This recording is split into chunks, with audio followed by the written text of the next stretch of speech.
of working with. And I think the other thing that you want is, even if folks aren't like coming in droves, because frankly, people will. I've discovered that many people are just happy to see somebody else doing the work, and that alone is a kind of support that they can give you. And I think that's really, you need to acknowledge that too. But as long as there are folks who aren't actively going out of their way, to strike you down, I kind of look at that as, and even when they do, if you like are being really open and transparent about it, then I just say, go on with your bad self and do your work.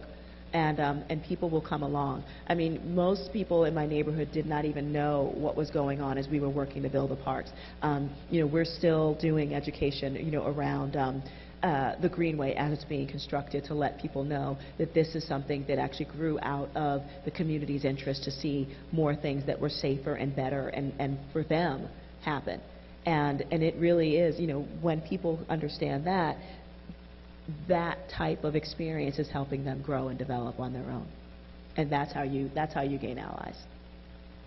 Yeah, but don't get all freaked out in case because you can't like mobilize 12,000 people like in a minute. It's okay. It'll happen. Okay, striped shirt in the yeah, you with yellow stripes. That's you. Oh, dress. Sorry.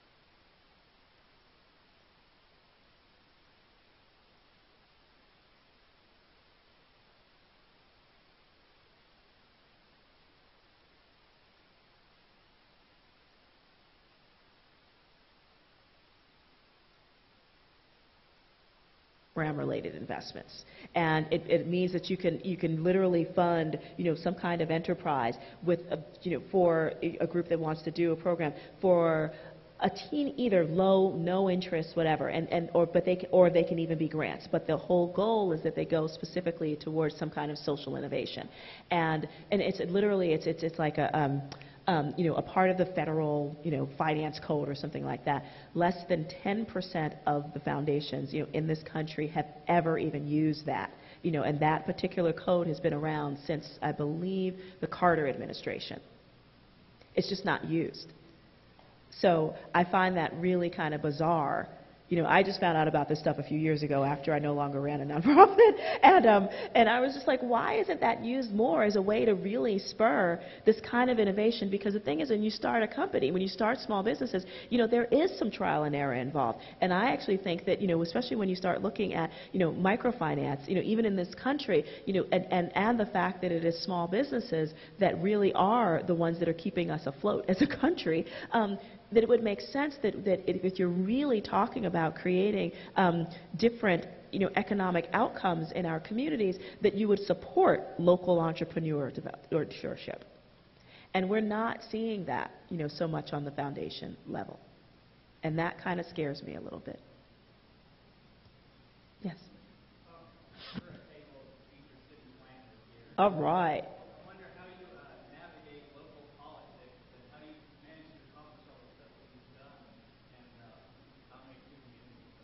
Well, I made some enemies. Oh, honey, believe me, I've got them. And I smile at them as much as I smile at my dear friends. But but I think first of all, when I got into this work, I had no training, none. I don't have an environmental science degree. I don't have a planning degree. I wish I did. I'm looking at you guys and I'm slightly jealous because you get a chance to do that kind of stuff. And I'm just way too old to do that right now. But I am. I'll be 44 in like a week or so, I think. And yeah, but anyway, I know I've actually thought about going back to school for this, which is really kind of cool. Huh? It would be fun, but I'll live vicariously through you. But I think that it's true. But really, I think that what I had going for me was that I didn't know a lot. Like, I didn't know who I wasn't supposed to talk to. Like, I didn't know that, as a community group, I wasn't really supposed to get along with people that worked for city government.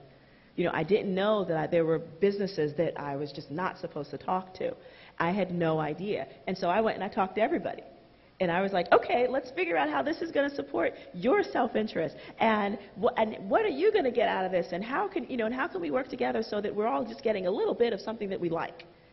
And that's really is frankly my approach to life in general, but in particular the business model that we've developed, which is all about how do you help different types of stakeholders understand how their self-interest is going to be served by supporting a green local economy. Because when you think about it, how cool would it be, if we understand just how much taxpayers actually pay, on that, lovely recidivism, cycle, for incarceration, and that when most people are given an option, between, a job in the underground economy and one in the above ground economy, they will generally take it. And it's not like we can't create jobs around the environmental services and the municipal services that we need. That's why, Brenda's proposal worked so well. That's why, Andy, in LA, so much of their work really, because it focused on where are the jobs, how can you incorporate people into this so they see that their self-interest is being met. And then, of course, then you see the whole, tax burden, issue, because less people are unemployed. People that are employed generally take better care of themselves, which means that you're not paying for that. So it seems like it makes sense to me. And so I think your job as city planners is really going to be taking that broad view in terms of how you're sharing that knowledge, with different members, because you don't want to silo yourselves, into thinking that, you're looking at how to create like a cute little city block over here. That block is related to like every other block in that town, related to what is underneath that ground, and related to all the fears and the joys and the aspirations of every human being that walks down that street. And when you can put those things together, then you've got a community worth living in. And that's what I think you guys all can do. Yes? I really appreciate what you said. One place where I get a little torn is when you talk about charity not being sustainable, but